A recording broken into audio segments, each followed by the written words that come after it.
buenas tardes a todos y le cedo la palabra a Laura. Buenas tardes, muchas gracias, Paula. Tiene que sonar el teléfono. Y a todo el equipo que integra la mesa directiva del instituto. Bueno, nosotros desde el directorio estamos participando en todos los institutos, y la verdad, bueno, lo poco que pude hablar con Paula, nos llevamos una grata sorpresa, porque vemos, es como que se ve palpable todo lo que vemos a veces en un flyer, y la verdad que, por un lado, agradecerles porque todos que participan en institutos y tienen a cargo la conducción siempre dejan parte de su trabajo, de su vida, de su ocio, para brindarles herramientas al resto de los colegas, así que en nombre del directorio los queremos felicitar. Bueno, los voy a acompañar lo más que pueda con ustedes, me voy a quedar en la actividad, voy a aprender, seguramente es algo muy interesante. Y así que bueno, muchas gracias Paula, y les traslado las felicitaciones desde el directorio. Bueno, gracias Laura, gracias por el acompañamiento.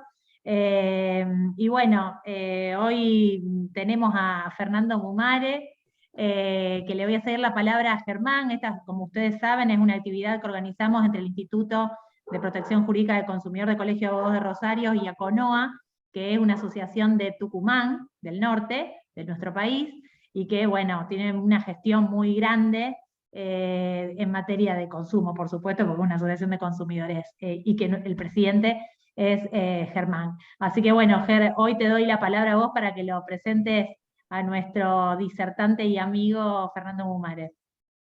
Bueno, muchas gracias. Bueno, Fernando nos hace el honor de acompañarnos, es juez municipal con competencia en consumidor de Mar del Plata, doctor en Derecho, amigo, hace ya varios años, compartimos la pasión y nos encanta tenerlo porque, bueno, va a ser seguramente como esa dinámica que él propone, espontánea, divertida, pero muy profunda y que nos va a hacer pensar mucho. Así que adelante, Fer, y muchas gracias por aceptar la invitación. Bueno, buenas tardes a todos y a todas. Muchísimas gracias a Laura y en su nombre del Colegio de Abogados de Rosario. Infinito agradecimiento a Paulita Arias, a Germán, al instituto y a la asociación, y a mi amiga y a quien admiro profundamente, Sandra Fustragli, vicepresidenta del Instituto Argentino de Derecho del Consumo, maestra, y no solo técnica y jurídicamente, sino también en la escuela de la vida. Así que bueno, infinitamente agradecidos a todos ustedes por darme la oportunidad de decir unas pavadas y dispararle algunas reflexiones de un loco con olor a mar. Como digo yo, todos los marplatenses tenemos así una mirada bastante poco convencional.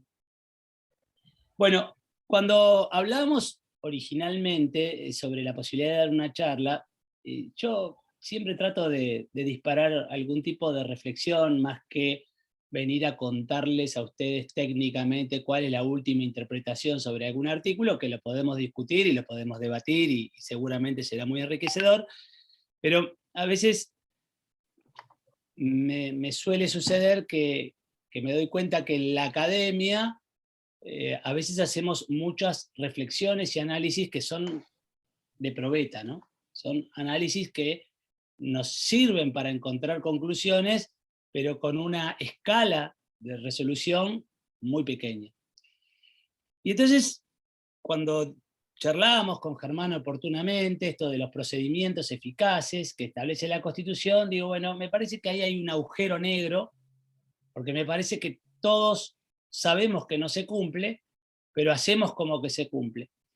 Y me parece que, en definitiva, si hay una forma de modificar eso, es a partir de los operadores jurídicos, ¿no? ¿A quién le vamos a pedir que lo cambie, digamos, ¿no? O sea, ¿a quién le vamos a pedir una impronta que revele la verdadera situación y que afronte una discusión para poner en marcha mecanismos en serio que alcancen a la gente?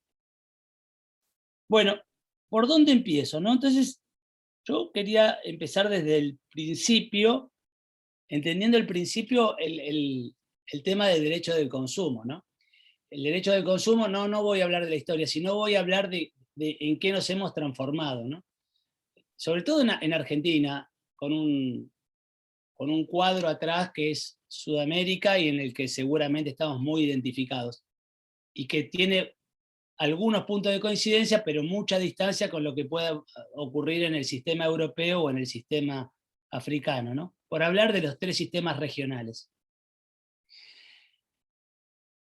nosotros nos encontramos con un país donde se debate actualmente, y si salimos del marco de esta discusión, nos vamos a encontrar con el mismo debate, donde encontramos una sociedad absolutamente volcada hacia el consumismo, y esto generando una serie de interacciones de ida y vuelta comercial poco razonables, y a veces entrando en un nivel de automatización que da miedo, donde muchísima gente compra a través de las plataformas digitales y no sabe ni lo que compra, pero bueno, hay una necesidad de el lunes, antes que aumente el dólar, salir a comprar todo lo que podamos en pesos, ¿no? Y yo me imagino que ustedes deben tener muchos amigos que dijeron, el lunes salí a comprar y endeudarte en pesos, no importa para qué. Y por otro lado, tenemos mucha gente que no accede a un consumo básico, ¿no? O sea, lo que estamos hablando es la agenda nacional, ¿no? Hay gente que habla de un consumo básico universal y hay gente que está hablando de la necesidad de impulsar el consumo como un mecanismo de salida a la inflación. Eso mismo se transmite en chiquitito en el tema del mundo del consumo, en el mundo jurídico del consumo, no en el mundo sociológico, que es de donde estamos hablando, ¿no? En ese contexto yo quiero mostrar dos cifras, ¿no? Digo, por un lado, en el 2021, el comercio electrónico manejó 1.5 billones de pesos. 1.5 billones de pesos. O sea, la escala de multiplicación que se va dando en el consumo a través de plataformas es exponencial. Todo hace pensar que en los próximos 5 o 6 años prácticamente se va a comer al consumo presencial. No quiere decir que no lo va a haber, pero que lentamente se está acercando a los mismos guarismos y en algún momento lo va a sobrepasar. Nadie discute eso. Hoy, digamos, no sería una cosa que a nosotros nos tendría que generar ningún tipo de sorpresa. No les vengo a contar una sorpresa. Pero sí también les vengo a contar algo que todos sabemos, pero que no lo ponemos contrastando, que es que según el barómetro de la UCA, el último informe de hace 40 días dio que la pobreza es el 50% de la población y que la pobreza estructural es el 30%. O sea, la pobreza estructural es una que es crónica, que ya de alguna manera es muy difícil de revertir, aunque haya 10 años de buen gobierno en la Argentina. Entonces, ¿cómo se compadece ese con la herramienta que tenemos para solucionar los conflictos? Porque la Constitución lo que nos está estableciendo es la obligación de tener herramientas para prevenir y solucionar el conflicto. Y ahí me quiero parar también un poquito en la bisagra de la Constitución. Digamos, hasta el año 1994, ustedes saben que la Constitución era un libro de mandatos que se sostenía en valores y en cuestiones aspiracionales. Pero realmente los abogados operábamos con los fierros, digamos, con la legislación. A partir del año 1994 se hizo operativa. Digamos, yo diría 1993, ¿no? Cuando en realidad estamos hablando de Endejean con Sofovich, que la Corte Interamericana establece la obligatoriedad de la manda constitucional para ser ejecutiva, no necesariamente teniendo que esperar que una norma interna recepte el principio establecido en el sistema supranacional. Y ahí nos encontramos que lentamente se fue dando un camino en el que la Constitución pasa a ser la norma.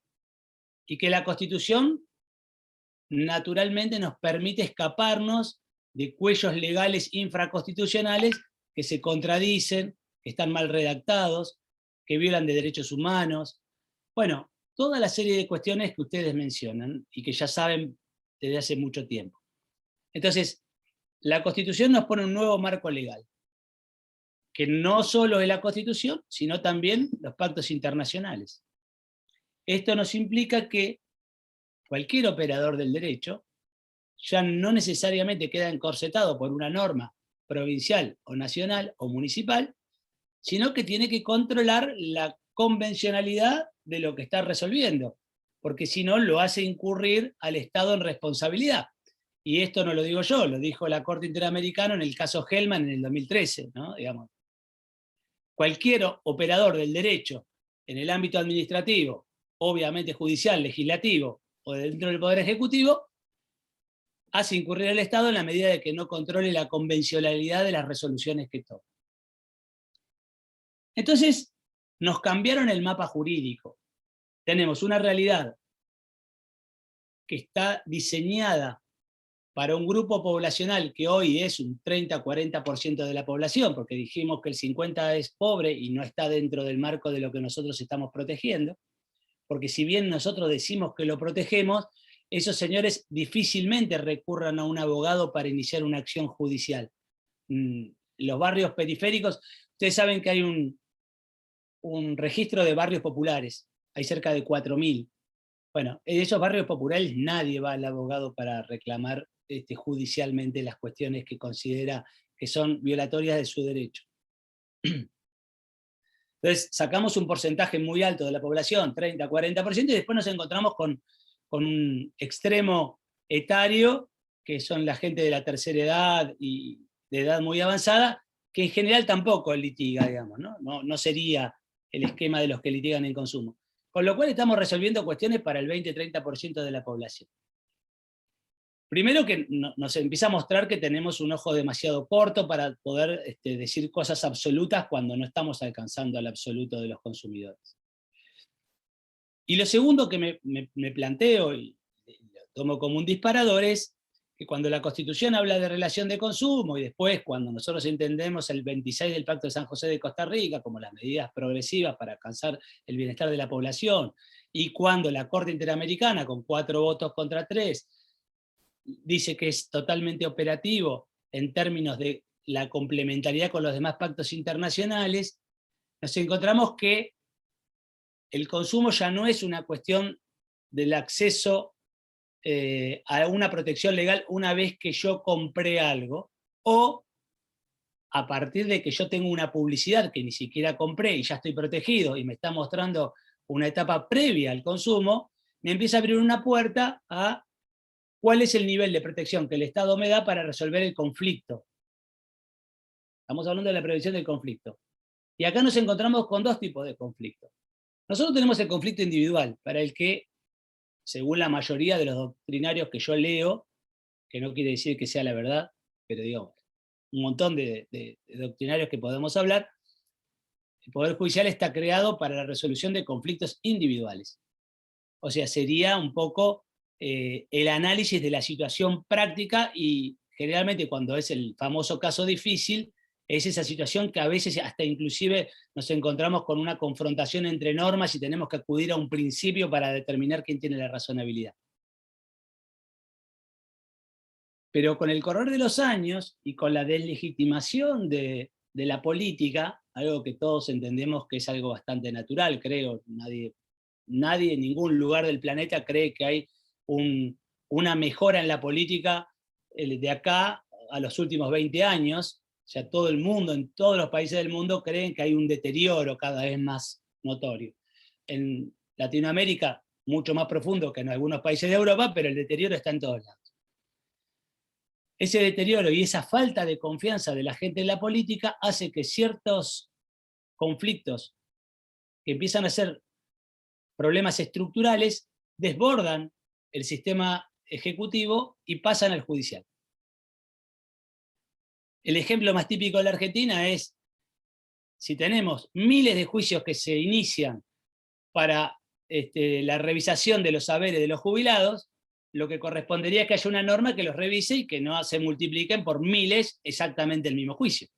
Entonces el conflicto repetitivo en forma geométrica termina siendo resuelto por la justicia, algo que no debería ser. Yo tengo que resolver otra vez el conflicto individual.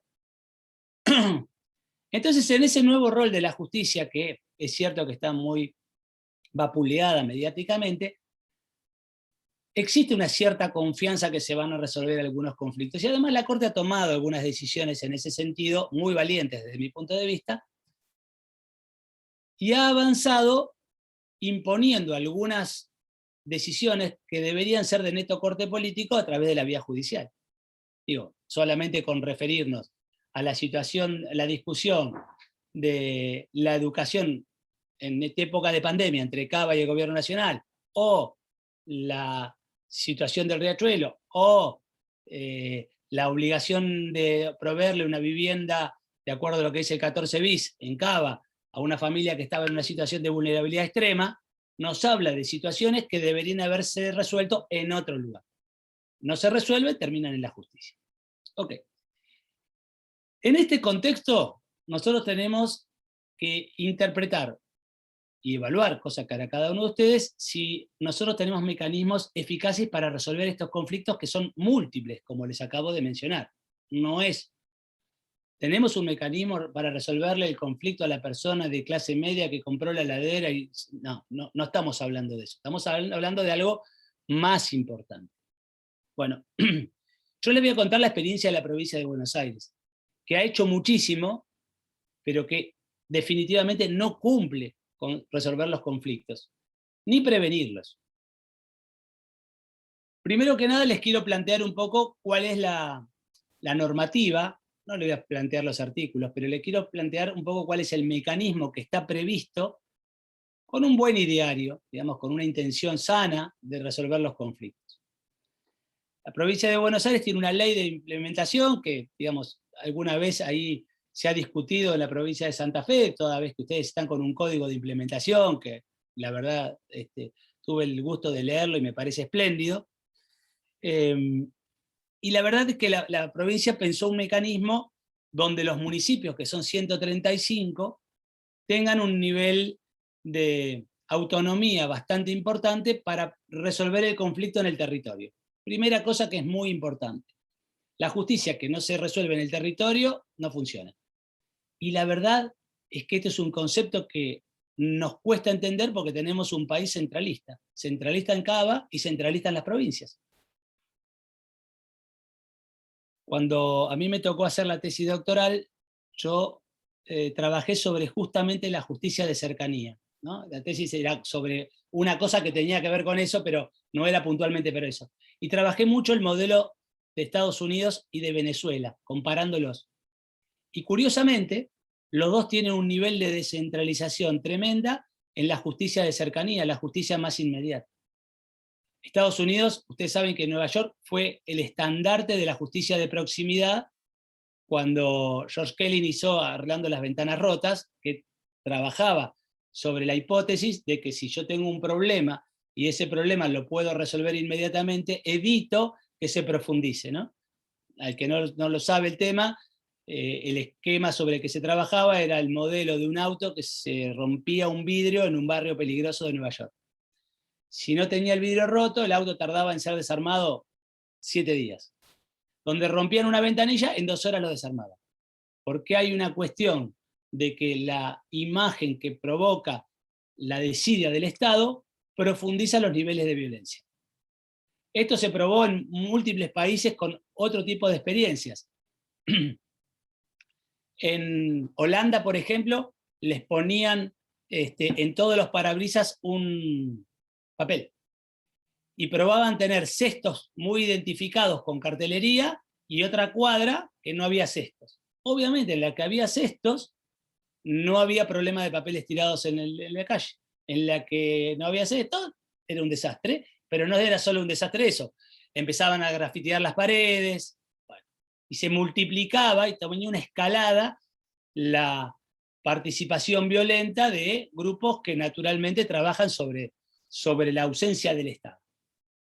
Entonces la primera cuestión es la presencia territorial del Estado. Cuando hablamos de 4.000 barrios populares, estamos hablando del derecho del consumidor y consumidora, porque en esos 4.000 barrios populares no hay bancos.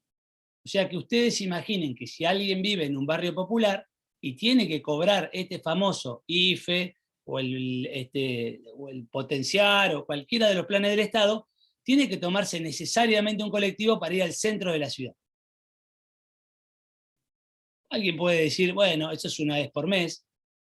Tampoco en estos 4.000 barrios populares hay en general buenos niveles de prestación educacional. No hay en muchísimos de ellos colegios, y en los que hay, en general, están bastante abandonados, no hay buenas vías de acceso de transporte público, no tienen pavimento, no tienen agua corriente, no tienen gas. Muchos de ellos no tienen un sistema sanitario próximo. De hecho, en Mar del Plata, por ejemplo, hay algunas salas de salud en algunos de los barrios, pero hay un solo hospital materno-infantil que queda en el centro de la ciudad. Entonces, una mamá que a las 3 de la mañana el chiquito tiene fiebre, y si acá hay alguna mamá que ha tenido chiquitos, eso es algo bastante normal, tiene que llamar a un remis clandestino, porque el remis no entra al barrio, porque el barrio no está pavimentado. El remis clandestino, que le cobra un montón de plata, la lleva, y cuando llega al materno, la municipalidad le secuestra al remisero el remis porque es clandestino. Esto que les cuento yo es de todos los días. Ejemplo práctico, me gusta hablar con la crudeza de los hechos. Una mamá, hace 15 días, 2 nenes. El nenito más chico tiene un problema en el colegio, 6 años, porque tiene TDAH, pero no sabíamos en ese momento. Entonces la ayudamos y le pedimos un turno con el neurólogo del hospital materno. El neurólogo, para atenderlo, le dio un turno a 3 meses. Imagínense que el colegio, a la semana, si el chico no se puede sentar porque tiene trastorno de atención, lo raja del colegio. No hay mucha charla, digamos. Entonces, esto que estamos hablando es la esencia de la protección que nosotros estamos tratando de imponer, ¿no? O sea, la protección al consumidor en todos sus aspectos. Desde las cuestiones básicas que tiene el derecho a poder consumir dentro de ciertos parámetros, con sus recursos y con los que le debe proveer el Estado, porque digamos, la accesibilidad no es un recurso que lo pueda pagar la persona, digamos, no va a pagar el cemento para poder entrar y salir de su casa. Y luego tenemos sí ya el mercado del consumo que se genera a partir de la interrelación comercial. Y después tenemos, obviamente, desde mi punto de vista, la mirada sobre el derecho a no consumir, ¿no? Yo creo que hay un derecho a consumir, un derecho al que consume y un derecho a no consumir. Yo tengo derecho a evitar que me torturen por teléfono de las empresas de telefonía cada 15 minutos para que me cambie de compañía. Y no me dejen trabajar y le diga, miren, no me llamen nunca más, señor. ¿Cómo no? Me dice. Y a los 3 minutos me vuelve a sonar el teléfono. Y lo peor de todo es que me llaman de distintos números, que no los puedo ni siquiera bloquear, porque bloqueo el número, aparece otro.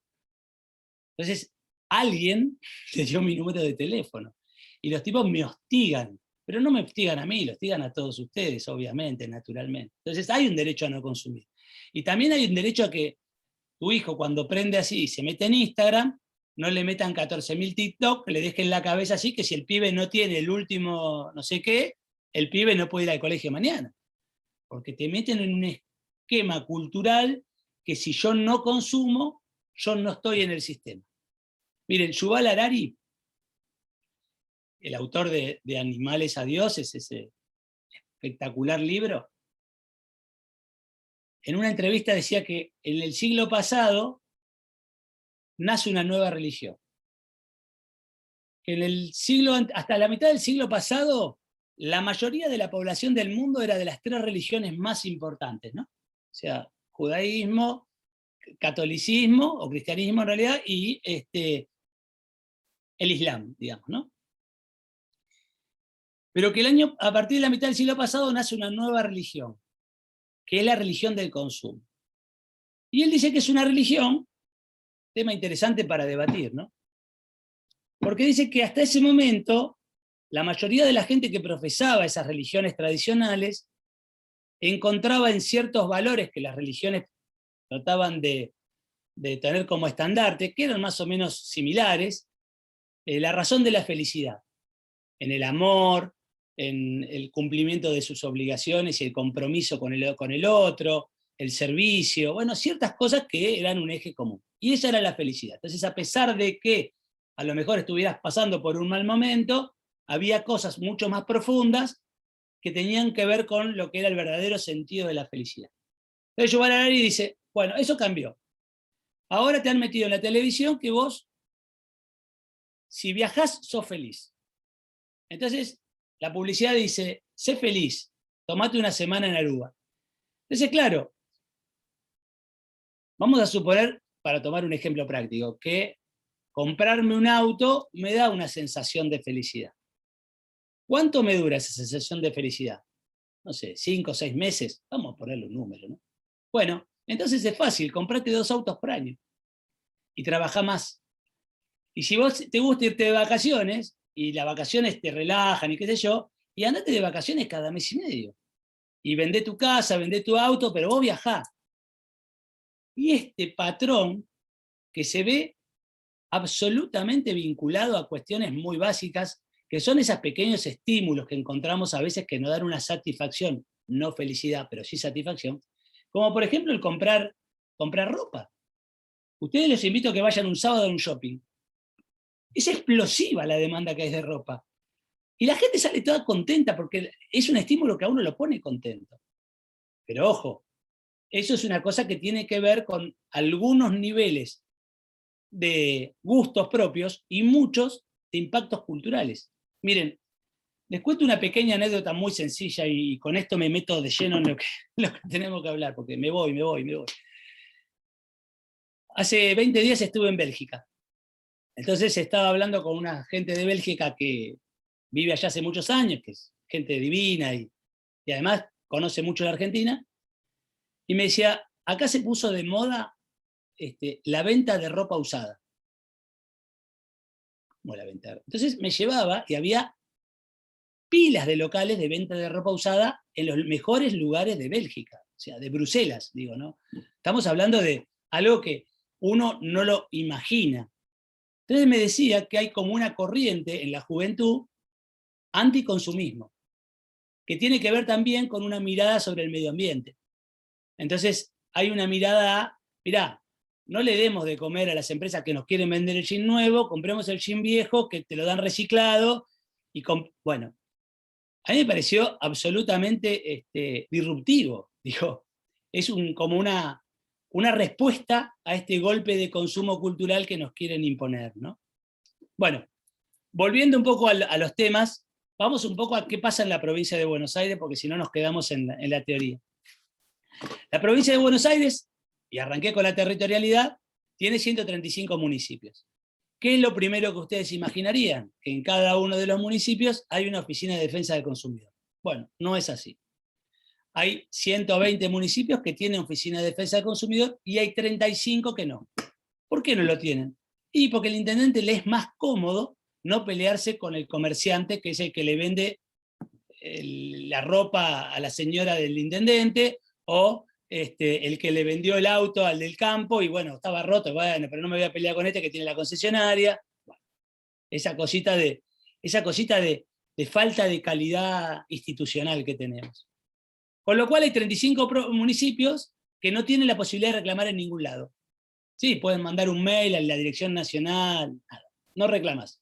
O sea que si a vos te quieren cobrar más caro lo que hasta ayer valía un precio y hoy se les ocurre cobrártelo de otra manera y que te llegue la tarjeta de crédito un precio distinto del que vos pagaste, anda a protestarle a Magoya. Cuando vamos a los 120 municipios, nos encontramos que de los 120, solo 80 establecen sanciones. O sea que hay 40 que todavía ni siquiera resuelven el conflicto. Lo llaman a una audiencia, si hay un acuerdo está buenísimo, y si no hay un acuerdo está buenísimo. ¿Qué va a hacer? No hubo acuerdo. Ustedes imagínense la coerción de esa audiencia. Digamos, si sabés que si no pasa nada, o sea que están como, digamos, dando una respuesta a la sociedad en términos publicitarios. Tengo una oficina de defensa del consumidor, pero en realidad no protejo a nadie, digamos. Esta es la verdad. Y de los 80, debe haber 30 que son los que está la función sancionatoria sacada del departamento ejecutivo y puesto en la justicia municipal. ¿Cuál es la gran ventaja de eso? Que pueden aplicar daño directo, que la administración pública por sí misma no lo puede hacer. O sea que hay 50 municipios de los que sí sancionan que no pueden aplicar daño directo. Entonces ustedes van a ver una norma, que ahora les voy a contar algunas cosas interesantes, que el día que se diseñó, como hablaba en su momento con Paula, con Sandra, con Germán, cuando ustedes estaban diseñándolo, Digo, el problema a veces no es el diseño de la norma, es la implementación. Porque esto es prisión y reclusión, ¿cómo se dice? De por vida, no sé cómo se dice en el derecho penal. Bueno, no es de por vida. Perpetua, es perpetua. Perpetua, no existe. Dice, pero no existe la perpetua. Bueno, esto es lo mismo. Dice una cosa, pero después los hechos no existe eso. Eso no es. ¿Qué pasa en la provincia de Buenos Aires? En los lugares que sí funcionan, que ya estamos hablando, son porcentajes bastante menores. La ley establece dos posibilidades de acceder al mecanismo de prevención o de solución de conflictos. Uno es el tema de la denuncia y otro es de oficio.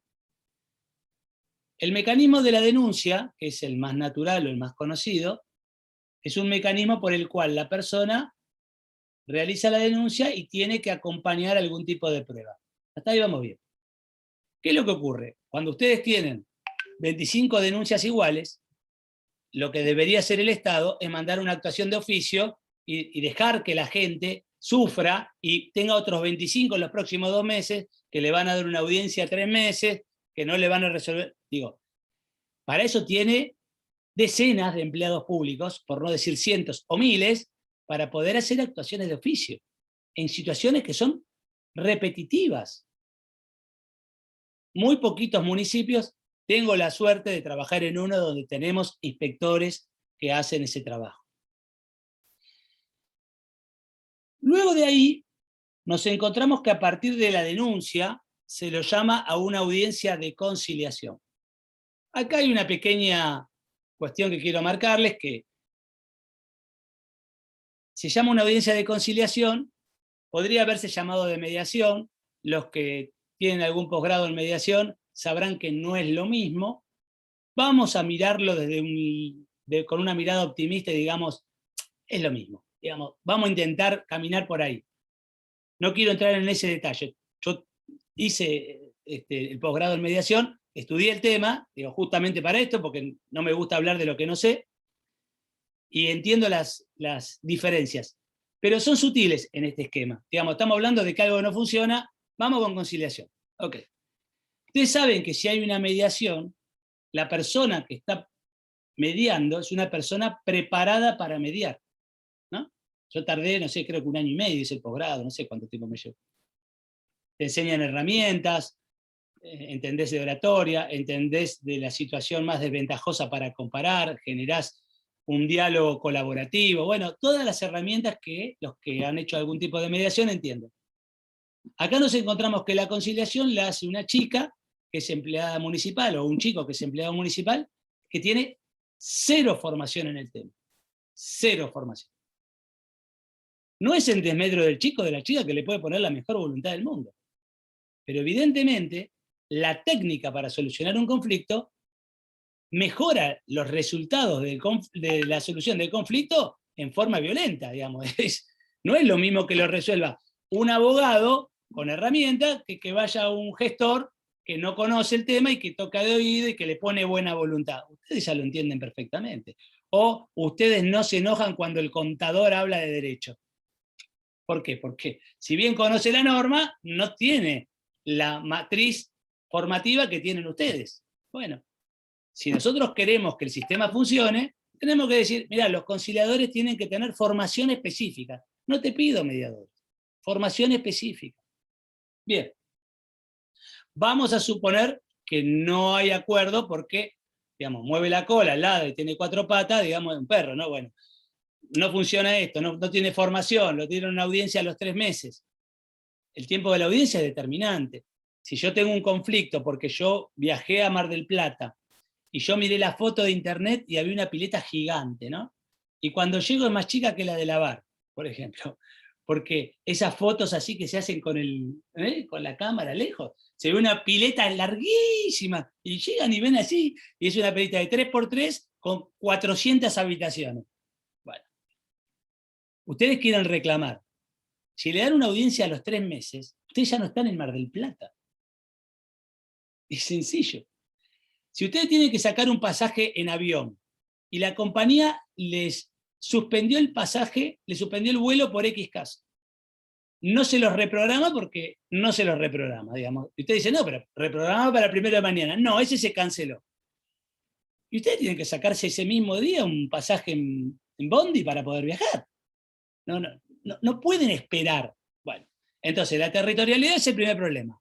La inmediatez es el segundo. Si yo no tengo una respuesta inmediata, decrecen violentamente las posibilidades de resolver el problema. Sí, lo voy a resolver, entre comillas, le va a pagar algo y el otro se va a quedar medio contento y ya pasó. Pero no resolvió el conflicto, es una mentira. Es una ficción de que resolvimos el conflicto. No es una... Cuando pasó esto en Nueva York, que ustedes saben que se hizo muy famoso el gobernador el mayor, el alcalde de Manhattan, que después fue el abogado de Donald Trump, que se hizo muy famoso por la política esta que sacó todo el tema de la delincuencia. Él planteaba hasta la necesidad, miren lo que les voy a contar, de que hubiera un juzgado para resolver conflictos adentro de la estación de subterráneos. Porque él decía, yo tengo que resolver el conflicto en el momento, en el lugar y en el momento. No puedo demorar. Y de hecho tienen un sistema en Nueva York muy interesante que empieza a funcionar con árbitros que intentan conciliar después de las 7 de la tarde, para la gente que tuvo el conflicto en el día y está trabajando. Y dura hasta las 12 de la noche, 1 de la mañana. Entonces hay que aprender a veces de los americanos, que tienen 200 millones de habitantes y los niveles de conflicto los tienen muy aceitados. Bueno, sigo. Vamos a suponer que no le resolvemos el conflicto y que va a una sanción.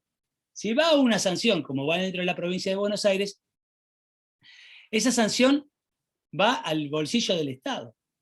O sea que lejos de resolver un conflicto, lo que estamos tratando de hacer es, a partir de una multa excesiva, disuadir de que se vuelva a repetir otro conflicto. No es que resolvimos este conflicto. Este conflicto no lo resolvimos.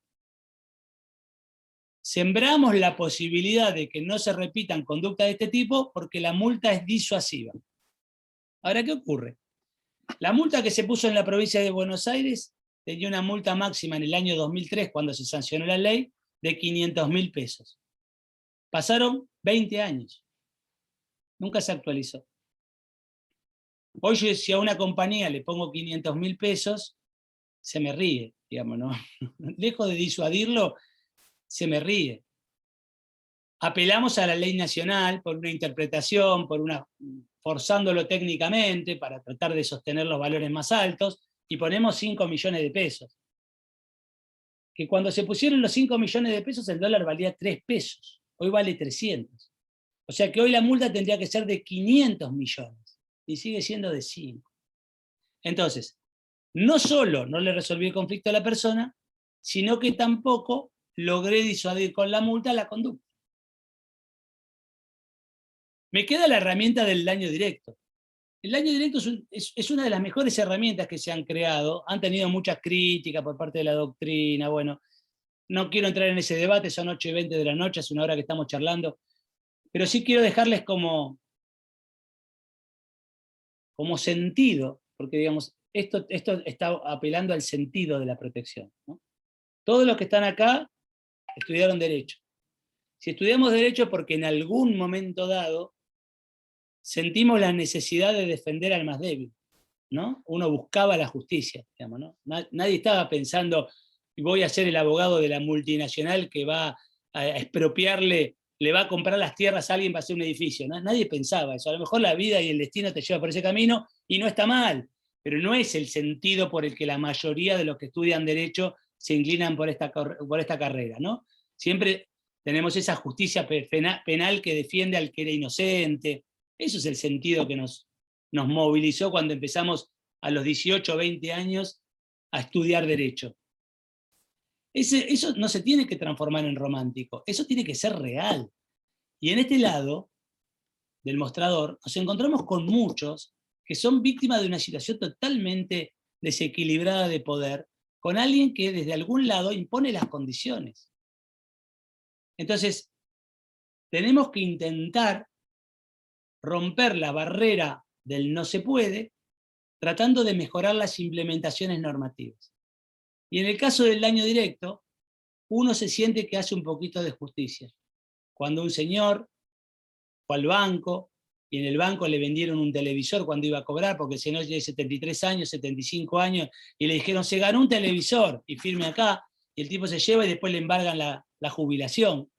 Entonces vos cuando lográs que le recompongan los haberes, lográs esa restitución inmediata de lo que le sacaron, al tipo le diste una solución real a su conflicto, real a su problema. Y es cierto que hay problemas de todo tipo, pero cuando entramos en un problema de salud, no hay mucha charla. O le solucionás el problema o no se lo solucionás. Entonces, quiero decir, el proceso judicial tiene sus bemoles. No me quise meter en eso. ¿Funciona? Funciona. Tengo mis críticas, pero funciona. Tendría que ser más ágil, tendría que ser más rápido, no se tendría que estar discutiendo la gratuidad, bueno, un montón de cuestiones. En el procedimiento administrativo sancionatorio, que es lo que ocurre en la provincia de Buenos Aires, y son los mecanismos eficaces que exige la norma, porque la Constitución no está hablando de se tiene que establecer un mecanismo de justicia, no, esos procedimientos eficaces siguiendo el modelo americano de las agencias. O sea, tiene que haber procedimientos que agencias pongan en marcha para solucionar los conflictos. Y que no funcionen en la Argentina, porque nosotros a veces entramos por default. En realidad, cuando hay un conflicto eléctrico y se cortó la luz y se quemaron la heladera, el televisor y la computadora, el que lo tiene que pagar es el ente de control, o el que tiene que hacerlo pagar, mejor dicho. Y el ente de control no funciona, entonces termina en la Oficina de Defensa del Consumidor. Bien, a todo esto, y como para ir cerrando, la norma establece que una vez que se sanciona o se establece el daño directo, está la posibilidad de hacer una revisión judicial. Esa revisión judicial implica que la empresa tiene que pagar para poder acceder a la revisión de la justicia. Naturalmente, si la empresa demuestra que no tiene la solvencia para afrontar el monto de la multa, que ya les dije que era un chiste, naturalmente puede reconvertirse esa obligación. La justicia contenciosa administrativa, por lo menos la de Mar del Plata, declaró que el artículo era inconstitucional. Sin palabras. Bien. Quiero, como para ir redondeando, dejarles algún mensaje positivo, porque la verdad que no han sido muy positivos mis mensajes, pero bueno. ¿Qué es lo que yo creo que debe tener como columna vertebral un procedimiento eficaz para resolverse? Tiene que tener acceso territorial. Me tocó estar en un conversatorio en Madrid el mes pasado, en la Universidad Carlos III. ¿Saben cuál era el gran problema que ellos tenían? Que con la pandemia los bancos habían migrado todo a servicio a través de la plataforma. ¿Y qué hicieron? Levantada la pandemia, cerraron todos los locales y dejaron un local por ciudad. Entonces la mayoría de la gente ahora tiene que acceder al sistema de plataforma para poder entrar al banco, pero si por casualidad ustedes no son hábiles tecnológicamente, como le pasa a casi todo lo que es las personas, los adultos mayores, o porque ustedes no tienen acceso económico a tener un ordenador, ustedes se tienen que tomar un transporte y cruzar toda la ciudad para ir a la única boca que está funcionando. Cuando los bancos en España el año pasado ganaron 20.000 millones de euros. Entonces, la territorialidad es clave, no solo por la prestación del servicio, sino también por la visibilidad de esa persona. No pueden pensar que esa persona vive fuera del sistema, porque vive en un barrio popular o porque vive, como en Madrid, en cercanías. No puede no existir inmediatez en la escucha del conflicto. Inmediatez. No puedo darte una audiencia a 3 o 4 meses. No puede existir hoy en día ausencia del Estado en la fiscalización digital. Ustedes saben que hay una norma que establece un botón de arrepentimiento. Yo los invito a que elijan 20 empresas y se metan ahora a ver si tienen el botón de arrepentimiento. No lo tienen. Pero como el Estado no controla de oficio y la gente no va a denunciar eso porque no tiene un perjuicio a priori, y el que va a denunciar es 1 cada 100, las empresas siguen incumpliendo. Imagínense que para la fiscalización digital lo único que necesita es una persona con una computadora. No tiene que salir de la oficina con este frío. Solamente con que esté con la computadora, un empleado municipal hace 50 actas por día. Tiene que haber, para mi gusto, medidas previas al reclamo. Esto existe en algunas partes del mundo, España es uno de ellos, donde ustedes van a un negocio y en el negocio no los atendieron bien o algo no funcionó, ustedes piden la hoja de reclamo, la llenan y esa hoja de reclamo llega al titular del negocio y hay una copia para la administración. El comerciante tiene 30 días para arreglar el conflicto. Si no lo arregla, ahí sí pasa a la etapa de resolución de conflicto. ¿Qué quiero decir? Hay que darle también la chance a la empresa, sobre todo hoy que hay muchísimas franquicias, de que el propietario se entere de que hay un conflicto. Porque a veces no se entera. O sea que también nosotros no tenemos ese sistema. Ustedes se acordarán, cuando nosotros éramos chicos, había un libro, ¿no? Que era el libro de reclamos que se llenaba, ¿no? Eso no existe más. Y era muy importante eso. De hecho, hoy, la verdadera fiscalización la están suplantando las propias empresas a través de las conceptualizaciones de los clientes. Ustedes vieron que ustedes van a comprar un hotel y entonces leen el reporte de los clientes. Eso porque el Estado no funciona, lo hacen los privados mismos ya. Después tiene que haber formación, digamos, ¿no? O sea, yo no me imaginaría que un lugar donde la gente no está entrenada para hacer un trabajo resuelve un conflicto. No hablo de titulación, no hablo de eso. Yo hablo de un training, ¿no? Hay que preparar a la gente que va a atender al público. No me gusta encontrarme con gasallas, ¿se acuerdan ustedes? Los más grandes, todos para atrás. Bueno, todavía sigue existiendo eso, pero el problema es que ese es el que le tiene que resolver el conflicto. No se lo va a resolver nunca. Y después, otra de las cosas es que del mismo modo que se plantea hoy en el ámbito privado las reseñas, como les digo, el Estado tiene que publicitar las denuncias, no ya las sanciones, porque las sanciones entran en un derrotero, como les dije, que a veces son muy poquitas en relación de las denuncias que hay. En Mar del Plata hay 20 denuncias por día. Entonces, las empresas más denunciadas tiene que ser público el conocimiento. Y como cierre y para terminar, yo les voy a decir algo que les va a parecer curioso. Yo soy pro empresa, no soy anti empresa. Pero soy pro empresa que fideliza a su cliente. En Estados Unidos, ustedes lo podrán ver, si alguno tuvo la oportunidad de viajar y si no lo pueden consultar, cuando ustedes van a comprar a una gran cadena, si ustedes tienen un problema con el artículo que compraron, les devuelven es más, sin problema, les devuelven la plata inmediatamente. Inclusive si ustedes pagaron con tarjeta de crédito. Y a veces se da la situación que ustedes devuelven algo que está roto y le dan algo nuevo. Y a mí me sorprendía eso. Entonces, hablando con gente del sistema de marketing americano, eso me pasó, dice, mirá qué bueno. Me contaban que ellos tienen un número, que es un número per cápita, que da de la cantidad de publicidad que se hace en el año dividido la cantidad de clientes que le roban a la competencia. Cuando es menos ese número, prefieren invertirlo en retenerlo, porque les sale más barato retenerlo que salir a buscarlo en el enfrente. Y de hecho, y con esto cierro, hace unos años dando una conferencia en la Asociación Argentina de Hotelería, justo había un amigo mío que era de un hotel muy importante, una cadena americana, que todos conocen. Bueno, le voy a decir de Sheraton, y era noruego él. Entonces le digo, mirá, vos no tenés problema porque vos sos noruego, vos tenés otra cultura, vos sos muy prolijo, porque es hiper prolijo el noruego. Y me dice, no, yo no tengo problema porque Starwood, que es la central, por cada reclamo que llega a Starwood, a mí me cobran $100 de mi sueldo. Entonces, cuando un señor va al help desk y dice, mire, no tengo agua caliente, le regalo una noche de hotel, le regalo la cena, le regalo el jacuzzi. El señor se tiene que ir feliz del hotel, si no me lo cobran a mí. Y esa política de Starwood es una política de fidelización, porque nadie se va a ir de Sheraton descontento y no se va a enterar de Starwood 3 años después tratando de buscar un cliente de la competencia. Chicos, estoy abierto a lo que quieran consultar. Buenísimo, Fer.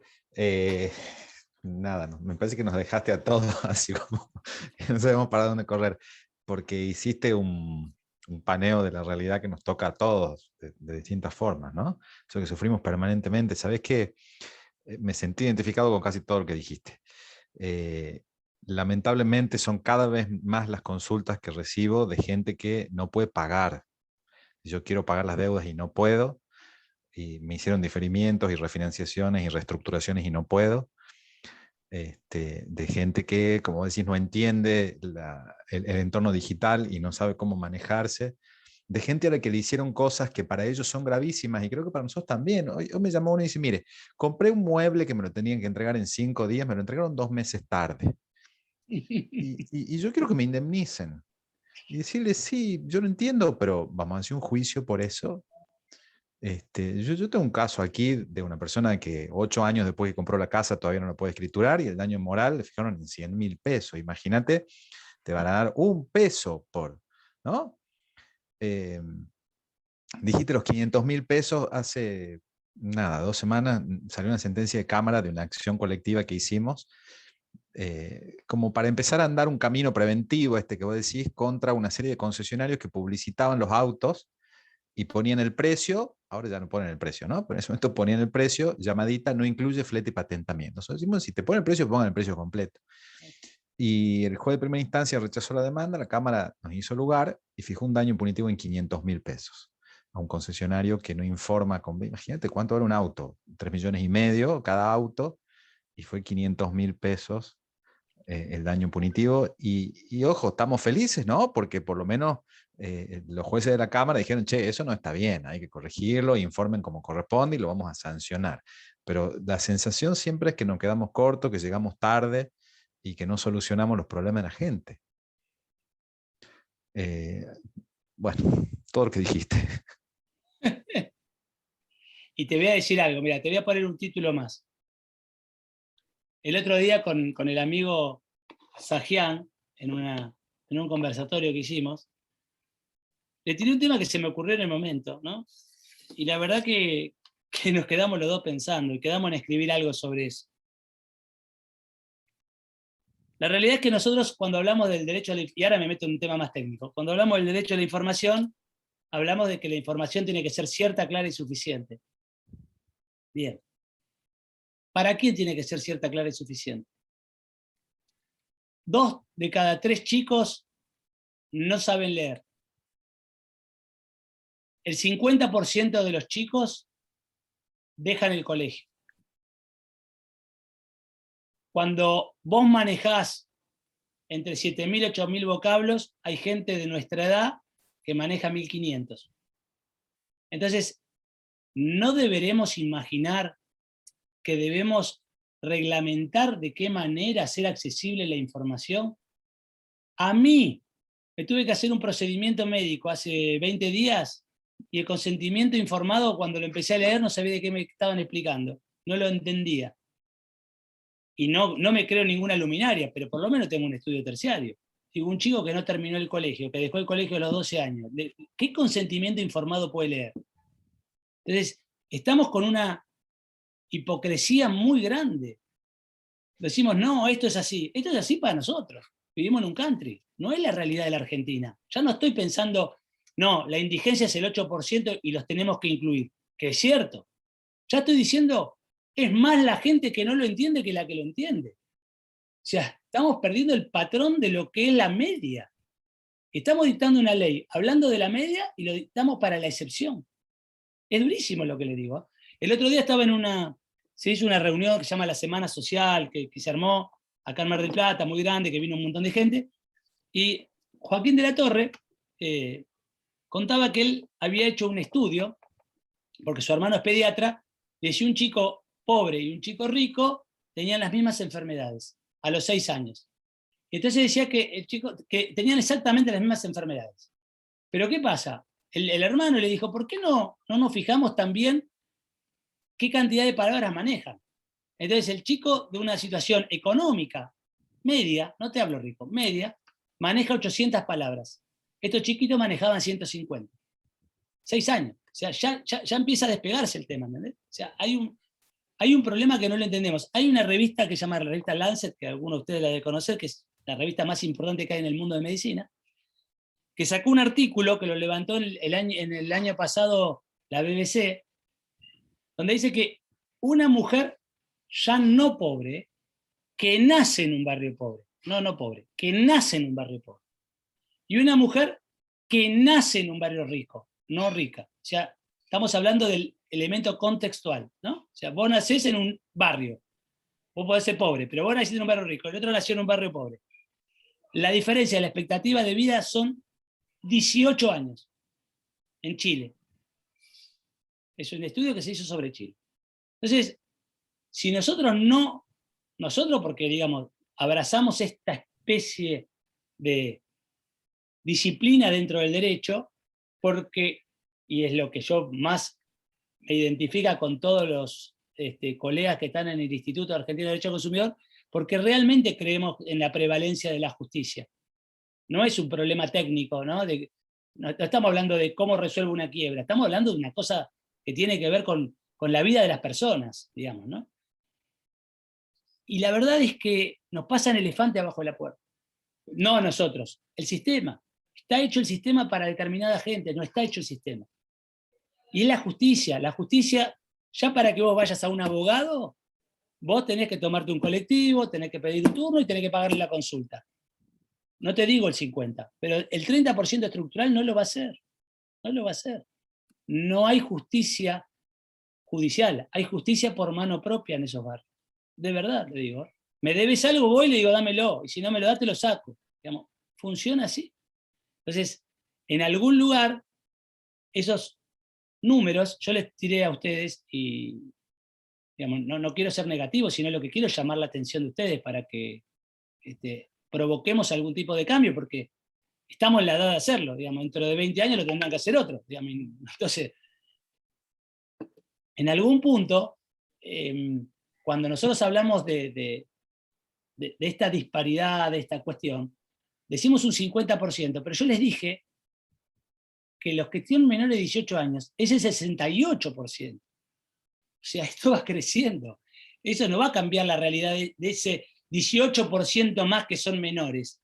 Eso va a seguir igual. ¿O a ustedes le hace pensar algo que la Argentina va a cambiar en los próximos 5 años? Entonces lo que estamos hablando del 50 va a ser el 70. Y nosotros seguimos legislando para el 10, el 15, el 20%. Esto es lo que a veces los operadores jurídicos no entienden. Los jueces resuelven muy lejos de la gente.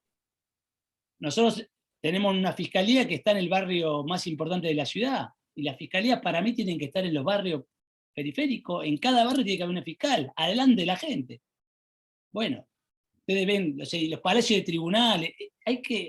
Yo soy de la idea de que la territorialidad acerca a la justicia. Pero bueno, obviamente que el status quo cuesta romperlo. Pero bueno, de eso se trata, ¿no? Bueno, te leo algunos comentarios o preguntas. A ver, dice, ¿no debería entonces haber modificaciones a la ley de implementación? Solo hacer eficaz su ejecución, dice Pablo. Te contesto. El problema es que la implementación exige una voluntad política de ejecutar lo que la norma dice. La norma no está mal. El problema es que no está la voluntad política en muchos lugares de ejecutarla. Yo puedo poner una OMIC en el medio del centro o puedo poner 17 OMIC, o Oficinas de Atención al Consumidor, ¿no? Digamos, es una decisión política. No podría la norma establecerme un estándar común para toda la provincia de Buenos Aires. Es muy difícil eso. Mar del Plata, particularmente, desde el año 2013, tiene un OMIC exclusivamente para gente de tercera edad y discapacitados, además del otro OMIC. ¿Por qué? Porque hubo un intendente que le llené la cabeza y que le gustó, y lo hizo. Pero no lo hacen todos los municipios. Lo hizo porque tuvo voluntad política de los discapacitados, de la gente de tercera edad, que en Mar del Plata es muchísima, darle una atención un poquito más cuidada. Vos me podés decir, che, ¿podría la norma prever eso? Y sí, también podría. Pero estamos desde el año 2003, hace 20 años, con una norma sin modificar, no tienen incorporado el daño directo todavía el procedimiento, porque los legisladores todavía no se ponen de acuerdo. Hace 2 días hablé con la presidenta de la Comisión de Consumidores de la provincia de Buenos Aires, del Senado, me mandó todos los proyectos y me dice, bueno, elijamos 3 temas, en alguno hay que ponerse de acuerdo. Entonces, la ley no es buena, pero lo que es bueno tampoco se implementa del buen modo. No sé si te contesté, hice lo que pude. Dice Alejandro, creo que es un factor importante el hecho de que en gran medida las personas no logran identificar su problema dentro del derecho del consumidor. ¿Qué opina, doctor? Totalmente. ¿Qué es lo que haría falta? 3 cosas. Educación en los colegios. Como los chicos saben que el tema ambiental es un tema clave, y todos los chicos en todos los colegios tienen una concientización, deberían saber que tienen derecho a consumir, a estar protegidos si consumen y a no consumir. Segundo, campañas de difusión del Estado. ¿Qué vamos a esperar? ¿Que la empresa venga a hacer una campaña de difusión de protección al consumidor? Es imposible. Si la gente no sabe que tiene el derecho, difícilmente lo va a exigir, ¿no? Y el tercer tema, que es para identificar el problema en derecho del consumidor, debería haber, creo yo, un mayor apoyo del Estado a las asociaciones de derechos de consumidores. Porque son canales intermedios que pueden ayudar a que la gente se dé cuenta si su conflicto o no tiene solución a través de los canales adecuados. Está establecido en la Constitución, pero acá tenemos un ferviente luchador y uno de los representantes más claros de la Argentina de una ONG, de una asociación de defensa del consumidor que funciona increíblemente bien. No recibe nada del Estado, no lo apoyan, es él contra los molinos de viento, y lo digo porque él no lo va a decir, pero es así. Entonces, si nosotros mañana tenemos una materia que sea la protección del chico de consumo, que no tiene solamente que ver con esto, tiene también con los consumos que generan adicción, y que los consumos que generan adicción no es solamente la droga, que lo es, y que hay que explicarle a los chicos de chico lo que les provoca, sino también lo adictivo del teléfono, por ejemplo. Ustedes no se dan cuenta, a lo mejor, porque son grandes. Yo tengo chicos más chicos y estoy permanentemente en contacto con otros chicos y doy muchas materias en la facultad. El chico que viene, que hace 10 años que usa el teléfono, no tiene la paciencia de poder esperar, porque está inmerso en una política de inmediatez. Está acostumbrado a tac, tac, tac. Cuando tiene que leer un libro de 200 páginas se muere, pobrecito. Entonces, el derecho al consumo en el colegio involucra un montón de cosas más que lo que nosotros estamos imaginando. Y para que les quiera quedar más claro también, recién a partir del 2018 que la CONEAU se puso de acuerdo, se incorporó la materia en la facultad.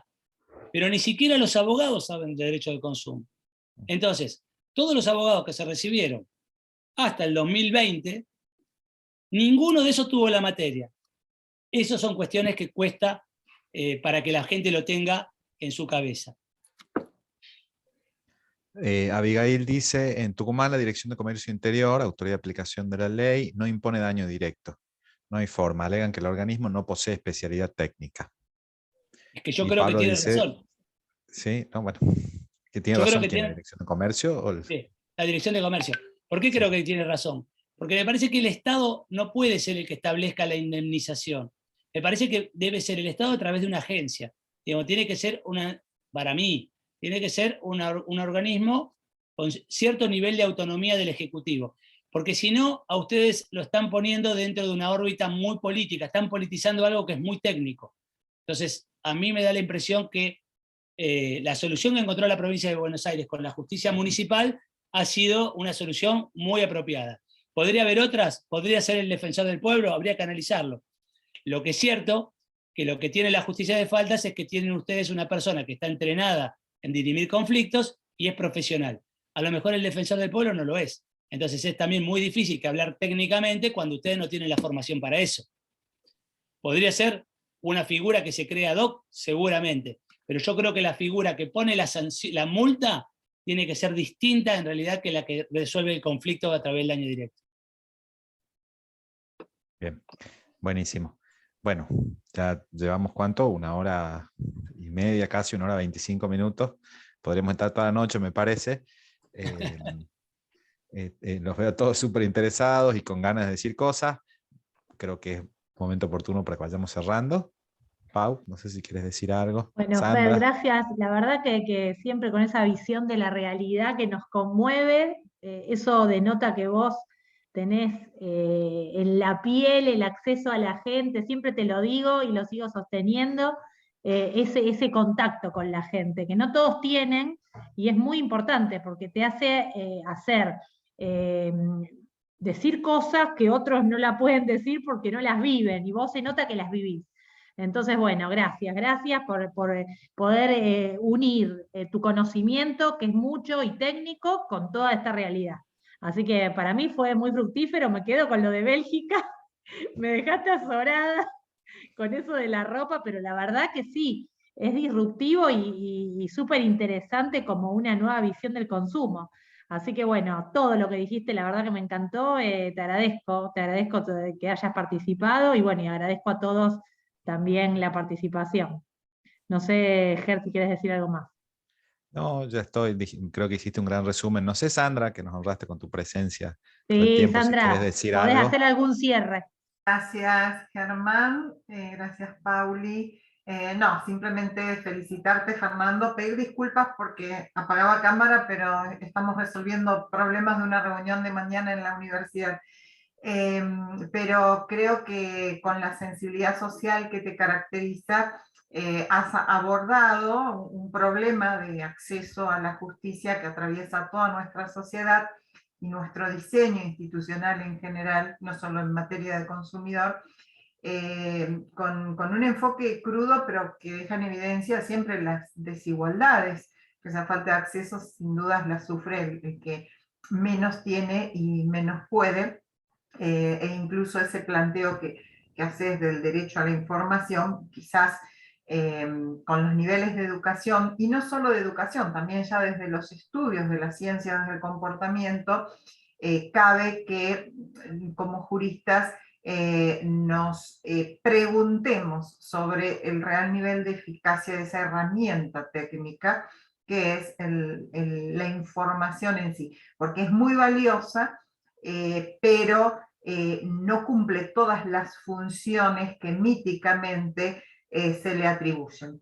Ya hace muchos años que vengo pensando que en alguna medida el deber de informar, la obligación de informar, vamos a decirlo así, o la información puede tener una cara perversa y muy perversa, porque decir, te informé, ahora, ergo, estoy legitimado para todo. Y no es así, porque responde a un modelo, la información, me parece, de creer que nivelamos desigualdades, cuando no alcanza para nivelar desigualdades en todos los ámbitos, o sea, está pensado desde el aspecto contractual, nivelo desigualdades contractuales, no alcanzan a nivelarse con la información, y la educación y la falta de educación y la decadencia a nivel educativo que vivimos como sociedad también nos muestra que evidentemente para manejar información hay que poder comprenderla. Y si no tenemos ese mínimo, ya ni nos comprendemos entre nosotros con el diálogo y con la comunicación, mucho menos podemos pretender que se comprenda esa información. Solo una muestra, ¿no?, del problema. Así que muchas gracias, Fernando. Bueno, yo quiero agradecerle especialmente a Paula, a Sandra, a Germán, 3 gigantes del derecho a quienes admiro muchísimo. Tienen enjundia, compromiso, capacidad, así que para mí es un placer que hayan estado acá escuchándome decir algunas pavadas, y bueno, y a todos los que han compartido este ratito, que me escucharon y que participaron, y que espero que les haya sumado algo. Les escribí mi correo, lo que necesiten, de Mar del Plata, y si algún día vienen por acá, ya saben que yo siempre tengo rabas mirando el mar para invitarlos. Fantástico. Gracias, Fer. Muchas gracias. Buenas noches a Nos vemos, todos. Chao a todos.